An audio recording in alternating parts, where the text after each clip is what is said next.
नारद जी भगवान का मन है। नारद भक्ति सूत्र में लिखा, नारद जी भगवान का मन है और आज वही मन अभिमान से भर गया।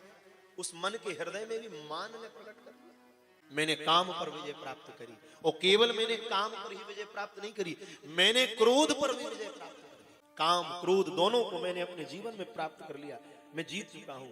और ध्यान रखना बंधु, जीवन में किसी भी वस्तु को पाया, किसी भी विषय को पाया, ये हमारा आपका पुरुषार्थ नहीं है, ये निश्चित गुरुजनों की कृपा है। पर देव ऋषि नारद जी ने विचार कर लिया, बोले हमारा पुरुषार्थ है, हमारी तपस्या है, और इस तपस्या के बल पर हमने जीत लिया। मन में बार बार विचार करते, ये समाचार मैं किसको जाकर सुनाऊं कि मैंने काम पर विजय प्राप्त कर ली, मैंने क्रोध पर विजय प्राप्त कर ली। जैसे ही मन में बात आई तो बंधु उसी समय देव ऋषि नारद जी महाराज देवादिदेव भगवान शिव के पास गए, और जैसे ही शंकर जी के पास गए, शिव जी ने तुरंत खड़े होकर देवादिदेव महादेव ने नारद जी को प्रणाम किया। और हमारे शास्त्रों में सबसे बड़ा गुण है प्रणाम। आचार्यों ने लिखा है, प्रणामो दुख समस्तम नमामि हरिम पर। प्रणाम एक ऐसा गुण है जो शत्रु को भी अपना बना दे। अगर जीवन में प्रणाम नहीं है तो जो कुछ पाया है सब चला जाएगा। शिव जगत वंदनीय है ही इसलिए सारा जगत भगवान महादेव की वंदना करता है। पर देव ऋषि नारद जी जैसे पधारे, नारद जी को प्रणाम कर रहे, क्योंकि नारद जी कैलाश पर आए। और हमारे आचार्यों ने लिखा है, आते न वह परमेश जो श्री गुरुदेव के आकार में, रहता अंधेरा ही अंधेरा जीव के संसार में। क्या कह रहे हैं? बोले आते न वह परमेश जो श्री गुरुदेव के आकार में, तो रहता अंधेरा ही अंधेरा इस जीव के संसार में। गुरुदेव कौन है? गुरुदेव शरीर नहीं है, साक्षात नारायण ही गुरु रूप धारण कर पर हम पर कृपा करने आए। प्रणाम कर रहे हैं उनको। और जैसे प्रणाम किया तो नारद जी ने मन में विचार किया, बोले हमको प्रणाम इसलिए कर रहे हैं क्योंकि हमने काम पर विजय प्राप्त कर ली, हमने क्रोध पर विजय प्राप्त कर ली, इसलिए हमको प्रणाम कर रहे हैं। और भगवान शिव प्रसन्न है, और प्रसन्न होकर जैसे विराजमान हुए बंधु, शिव जी के हृदय में उत्कर्ष है, शिव जी के हृदय में आनंद है। बोले क्यों? नारद जी आए हैं तो नारद जी क्या करेंगे? बोले नारद जी रामचरित्र सुनाएंगे, भगवान राम की कथा सुनाएंगे। पर यहाँ रामचरित नहीं सुनाया जाता, क्या हो? बोले मार चरित शंकर ही सुनाए, अति प्रिय जानी महेश सिखाए। रामचरित्र सुनाने वाला मार चरित्र सुना रहा है। कहा महाराज जानते हो? बोले क्या? हमने काम पर विजय प्राप्त कर ली। और जैसे ही कहा हमने काम पर विजय प्राप्त कर ली, उसी समय कहा, शंकर जी कह रहे हैं, बोले कौन बड़ी बात है तुमने काम पर विजय प्राप्त कर ली? अरे तुम्हारे जैसे महात्मा, तुम्हारे जैसे ऋषि अगर काम पर विजय प्राप्त कर ले कोई बड़ी बात नहीं है। तुम्हारे जैसे ऋषि क्रोध पर विजय प्राप्त कर, पर ये बता रहे हैं अभिमान इतना सूक्ष्म है कि देर नहीं लगती कहां प्रवेश कर, छोटी से छोटी वस्तु का मान जीवन में प्रवेश करता है। और वही काम देव ऋषि नारद जी के हृदय में भी मान का प्रवेश हो गया। और जैसे ही बार बार समझाया बंधु, पर जब समझ में नहीं आई, शंकर जी कह रहे कोई बात नहीं नारद जी, ये जो भाव तुमने मुझे सुनाया, एक बात ध्यान रखना, ये चरित्र तुमने मुझे तो सुना दिया, पर जगत नियंता असंख्य दिव्य अनंत गुणगण निलय अकारण करुणा सिंधु भगवान श्रीमन नारायण कोई चरित्र मत सुना। जैसे ही समझाया तो नारद जी ने मन में विचार किया, बोले शंकर जी हमसे कह रहे हैं कि भगवान श्रीमन नारायण कोई बात मत सुनाना, इसका अर्थ है बोले इनको हमसे ईर्ष्या है, द्वेष है। किस बात का? बोले इन्होंने काम पर विजय पाई, ये क्रोध पर नहीं पा पाए, हमने काम क्रोध दोनों पर विजय पाई। क्यों ना बताएं? जाकर बताएं। शंकर जी तो भला चाह रहे हैं। भैया शंकर जी का भक्त का लक्षण क्या है? जेहि विधि नाथ हो हित मोरा, करहु सुवेग दास में तोरा। भगवान कभी अहित नहीं करते, भगवान भक्त का सदैव हित करते। पर देव ऋषि नारद जी महाराज एक बार भी मन में विचार नहीं किया, शिव जी मेरे कल्याण की बात कह रहे। पर आचार्य चरण कहते हैं, आज जैसे ही भगवान श्रीमन नारायण के पास पहुंचे और जैसे ही नारद जी हरि गुणगान करते हुए अहंकार से भरे वैकुंठ में प्रवेश कर गए और जैसे ही वैकुंठ में गए तो भगवान नारायण ने खड़े होकर प्रणाम किया। और भगवान नारायण से पूछा प्रणाम क्यों किया? हमारे ब्रज के रसिकाचार्यों ने लिखा है ठाकुर जी ने प्रणाम इसलिए किया, वैकुंठ में एक बार खड़े होकर एक ब्राह्मण को प्रणाम नहीं करा था, उसका कारण क्या हुआ? श्राप लगना। ब्राह्मण आए थे, ठाकुर जी सो रहे थे, छाती पर लात मार दिया। ठाकुर जी कह रहे सरकार ब्रज की लीला में आए। हमारे पंडित श्री ज्ञान प्रसाद जी महाराज गिरिराज जी वाले बाबा कहते थे, बोले हमारे ठाकुर जी ने ब्रज में वस्त्र शिले नहीं पहने। ठाकुर जी से पूछा क्यों लाला शिलो वस्त्र क्यों ना पहने? तो ठाकुर जी कहे मैं बार बार वस्त्र को हटा के देखूं, बोले एक ब्राह्मण ने मुंह को लात मारी थी तो छाती पर निशान बन गयो, कहीं धोखे से मैं प्रणाम ना ऐसा ना हो जाए कि मैं प्रणाम ना कर पाऊं। इसलिए बार बार इस चरण चिन्ह को देखता हूं और बार बार सबको प्रणाम करता हूं। भैया नमो ब्रह्मण देवाय, मैं तो ब्राह्मणों के चरणों का दास। इसलिए भगवान श्री वैकुंठनाथ देवऋषि नारद जी महाराज को देवऋषि नारद जी महाराज को जैसे प्रणाम किया, महाराज नारायण ने उनका स्वागत किया और जैसे खूब आनंद पूर्वक स्वागत किया। अरे परम प्रसन्न है और परम प्रसन्न भगवान कहते हैं देवऋषि नारद, आज आपके आने से मेरा वैकुंठ पवित्र हो गया। जो वैकुंठ में जाने मात्र से सब जीव मात्र पवित्र कर देते हैं, वो भगवान वैकुंठनाथ कहते हैं आज मेरा वैकुंठ पवित्र हो गया। इस वैकुंठ की पवित्रता कैसे है? बोले संतों के चरणों की धूल जहां गिरती है उससे वो स्थान पवित्र हो जाता है। अभी भी नारद जी इस बात को नहीं समझ पा रहे कि भगवान ने कितने हेतु की कृपा करी, कितना मेरा मान बढ़ा रहे हैं, कितनी मुझ पर कृपा कर रहे हैं, फिर भी अपने अभिमान के उस अंकुरण से विलग नहीं हो रहे। पर प्राणनाथ देवऋषि नारद जी महाराज ने कहा, हे प्रभु ऐसी कृपा करी आपने कि मैंने काम पर विजय प्राप्त कर ली। तुम्हारे जैसे भक्त क्रोध को जीत ले कोई बड़ी बात नहीं। क्यों? तुम्हारे जैसे भक्तों का स्मरण करने मात्र से मनुष्य काम क्रोध लोभ मोह मात्सर विकार पर विजय प्राप्त कर सकता है। इसलिए महाराज जी हमारे यहाँ श्री हितरिवंश महाप्रभु ने भक्तों के नाम लिखे, भगवान का नाम नहीं लिखा। उन्होंने भक्त का चरित्र लिखा और भक्त के चरित्र को लिखकर कहा कि इन भक्तों के नाम जो प्रतिदिन स्मरण करता है उसके जीवन में कोई ताप नहीं रहता। इसलिए नाभादास जी ने लिखा है भक्त भक्ति भगवंत गुरु चतुर नाम बपुए। पहले भक्ति को नहीं लिखा, पहले भक्त को लिखा। इसलिए भगवान नारायण कह रहे, हे नारद जी तुम्हारी कोटि के भक्त, उस भक्त की स्मृति करने मात्र से जीव के जीवन का काम क्रोध लोभ मोह नष्ट हो जाता है। ये कोई बड़ी बात नहीं है।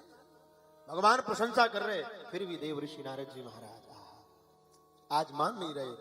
और जैसे ही नारद जी महाराज नहीं माने, संपूर्ण काम कथा भगवान को सुनाने लगे और जैसे ही काम के चरित्र को श्रवण कराने लगे बंधुओं, उसी क्षण नारद जी के हृदय को देखकर भगवान समझ गए, बोले इनके हृदय में अभिमान प्रवेश कर गया।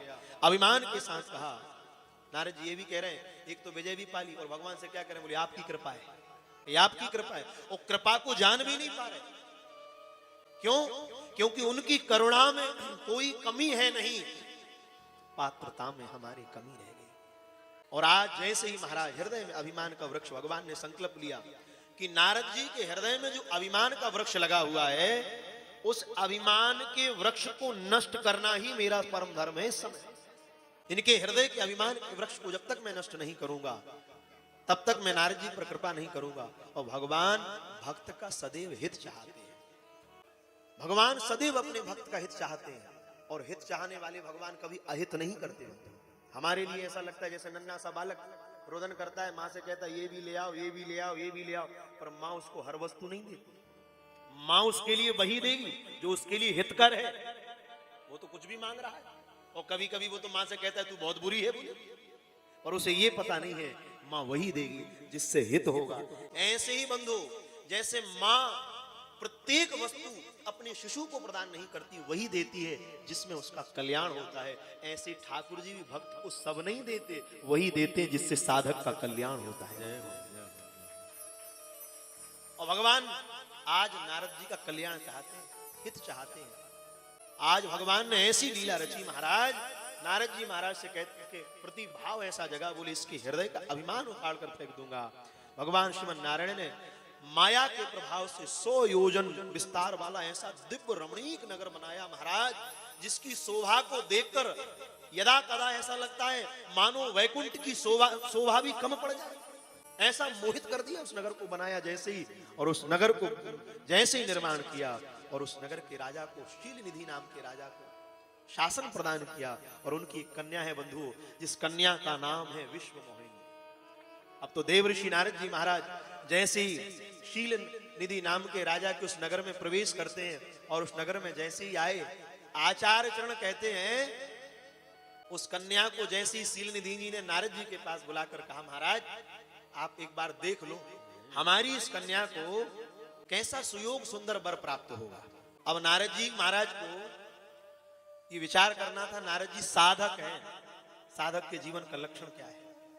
पर जो संसार से मोह छुड़ाना चाहते वो नारद जी भी मोह में फंस गए, और जैसे ही दिव्य कन्या आ जाई, उस कन्या के रूप को देखकर ऐसे आश्चर्यचकित हो गए, इसके लिए कौन सुंदर वर मिलेगा, इसका वर्ण तो मैं स्वयं करना चाहता हूं। और स्वामी जी महाराज कहते थे, सुंदर देही देख कर उपजत है अनुराग, जब चाम न होती देह में तो जीवत खाते काग।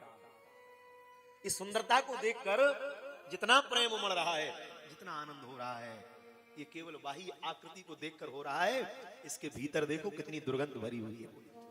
पर महाराज आज नारद जी को कौन समझाए, नारद जी के ऊपर भगवान की माया का पूर्ण प्रभाव है, और भगवान की माया के प्रभाव से संसार में कोई बचा सकता है तो कोई भगवान का साधक, कोई संत बचा सकता है। नारद जी से जैसे ही प्रश्न किया है तो नारद जी कहते, हे राजन, आपकी ये कन्या समस्त प्रकार के लक्षणों से युक्त है, इसमें सारे गुण हैं, और हे नाथ इसमें क्या गुण है?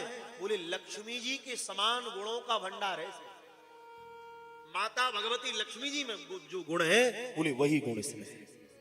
अब इसके केवल बाहर के गुणों को देखकर उसका वर्णन किया जा रहा है। और क्या कहा? बोले जो यही बरई अमर सोई होई, समर भूमि ते ही जीत न कोई। और ये और कह दिया, बोले इसका जो वर्ण करेगा वो कौन हो जाएगा? बोले वो अमर हो जाएगा, उसको संसार में कोई मार नहीं सकता, वो अमर हो जाएगा, उसे युद्ध भूमि में कोई जीतने वाला नहीं होगा। शील निधि ने ये कन्या जिससे विवाह कर लेगी, सारा संसार महाराज उसकी सेवा करेगा। जैसे ही ऐसा वर्णन करके नारद जी सोचने लगे, बोले मैं क्या युक्ति लगाऊं जिस युक्ति के कारण इस कन्या से मेरा पाणी ग्रहण संस्कार हो जाए, इससे मैं विवाह कर लूं। ये चित्त लगा रहे, और एक बात ध्यान रखना, साधक माया में चित्त लगाए तो निश्चित गिरने के लक्षण है, ये उसके लक्षण नहीं है। क्या कहां मन लगा रहे हो? रामचरित गाने वाले कामचरित गा रहे हो।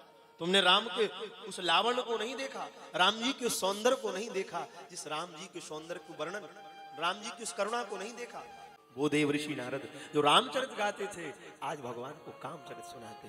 पर नारद जी संसार में भगवान के जैसे तो केवल भगवान है, उनके जैसा दूसरा कोई नहीं। राम जी के जैसा केवल राम जी है, कोई दूसरा हो ही नहीं सकता। जहां देवऋषि नारद जी की वाणी से भगवत चरित्र प्रस्फुटित होता है, वहां आज भगवत चरित्र प्रस्फुटित नहीं हो रहा। आज उस काम के चरित्र को देवऋषि नारद जी महाराज बता रहे हैं, जिस काम का परित्याग करके असंख्य जीवों ने भगवान की प्राप्ति करी है। पर आज हृदय में उत्कंठा बढ़ गई, हृदय बार बार कहता है, महाराज उस विश्व मोहिनी नाम की कन्या से मैं स्वयं वर्ण करना चाहता हूं। और मैं ये भी कह चुका, अत्यंत सुंदर, जिसके सौंदर्य को देखकर न जाने कितने जीवात्मा मोहित हो जाएंगे, ऐसा परम सुंदर जीव इनसे पाणी ग्रहण संस्कार करेगा। क्या करें? बोले कहां जाएं? सुंदरता मांगना है, मन में विचार किया, बोले सुंदरता तो बहुत लोग प्रदान कर दें, सुंदरता देना कोई बहुत बड़ी बात नहीं है, पर केवल भगवान श्रीमन नारायण ऐसे हैं जो सौंदर्य को भी प्रदान करेंगे और हमारा हित भी करेंगे। तो भगवान श्रीमन नारायण जीव का हित भी चाहते हैं। संसार का और प्राणी केवल आपकी इच्छाओं की पूर्ति कर सकता है, हित नहीं चाह सकता, पर भगवान हित भी चाहते हैं। और जैसे ही देवऋषि नारद जी महाराज आज भगवान के परम पावन वैकुंठ में गए, और वैकुंठ में जाकर भगवान को पुनः प्रणाम किया। भगवान समझ गए, क्योंकि ये सब कुछ भगवान की माया है। और माया का प्रताप क्या है? कबीरा माया दो ही भांति की, दो ही राह ले जाए। माया का दोनों प्रभाव है। कबीरा माया दो ही भांति की, दो ही राह ले जाए, एक मिलावे राम से और एक नरक ले जाए।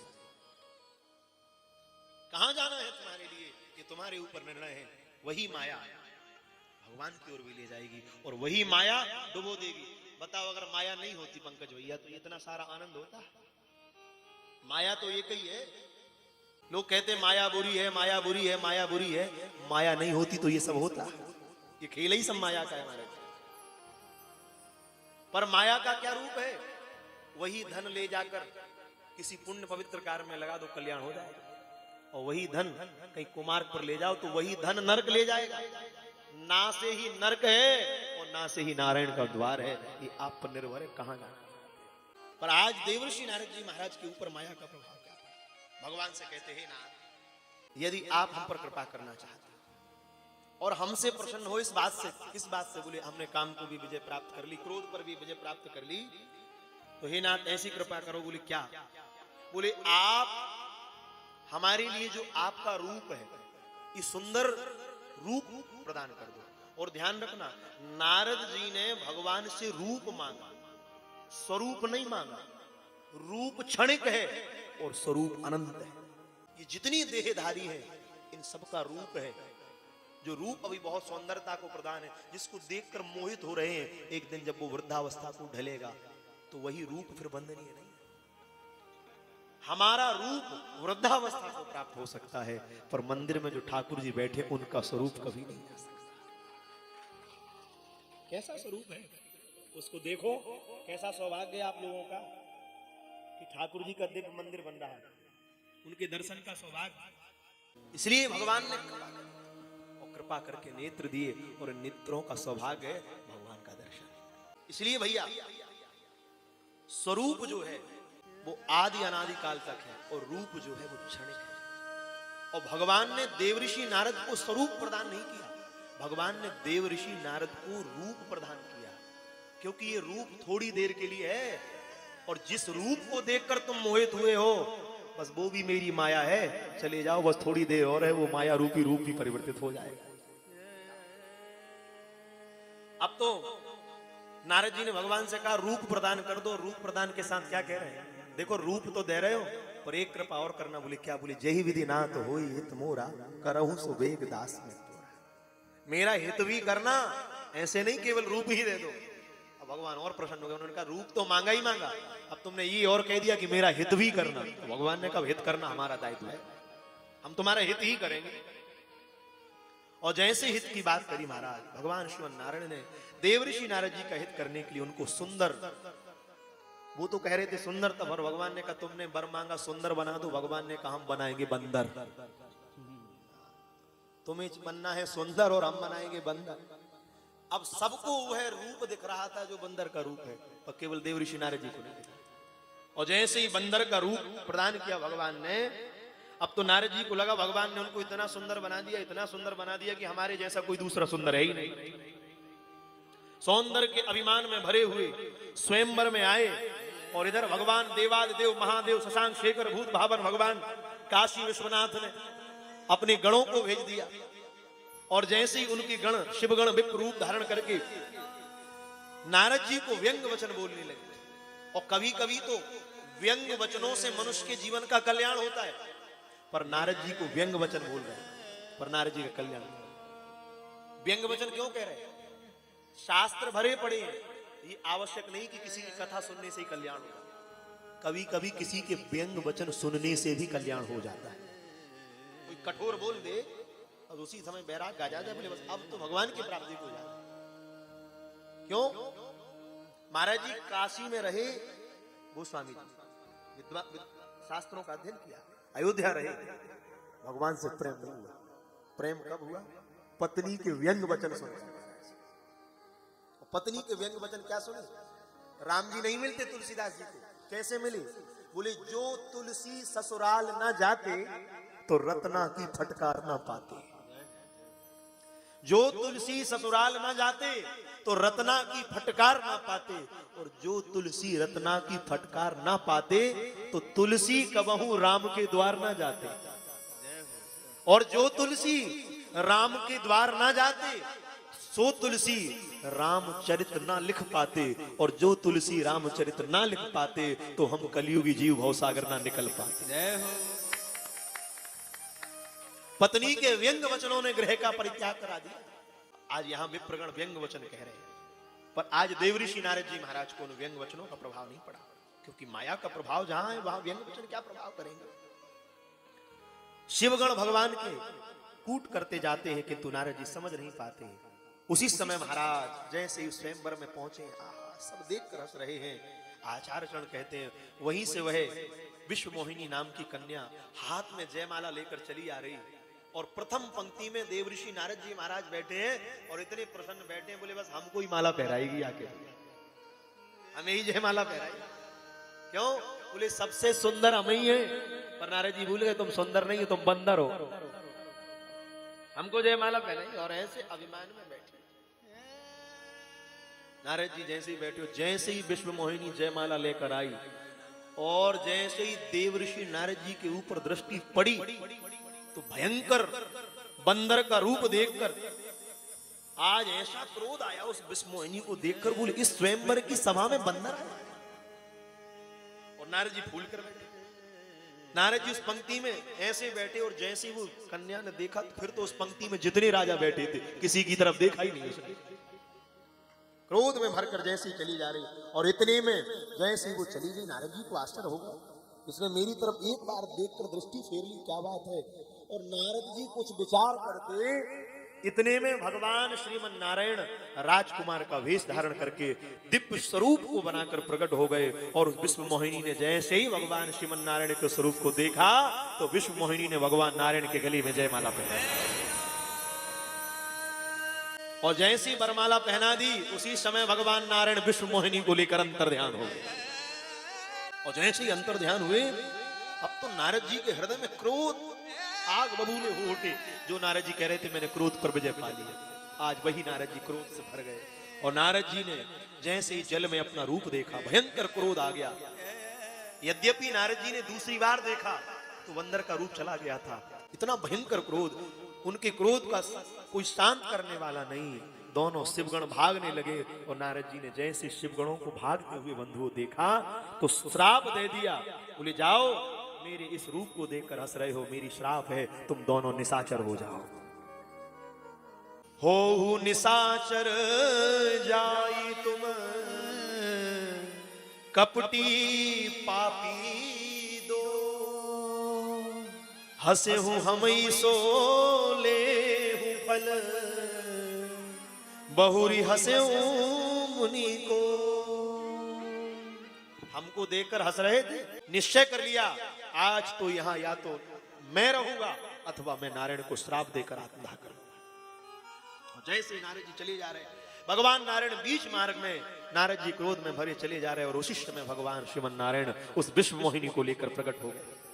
और जैसे ही प्रकट हो गए, नारद जी से कहा, अरे नारद जी, इतनी व्याकुलता से, इतना क्रोध करे करे कहां चले जा रहे हो, कहां जा रहे इतनी तीव्रता से।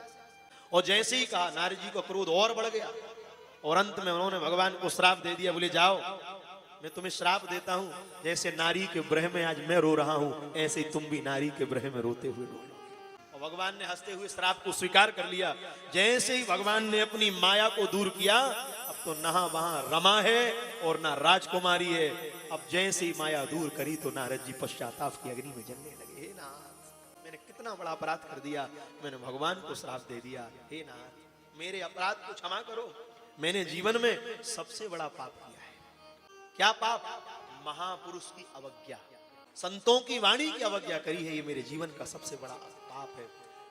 कहा भगवान, अपराध मेरे द्वारा हो गया, पर अब ये पाप कैसे मिटेगा?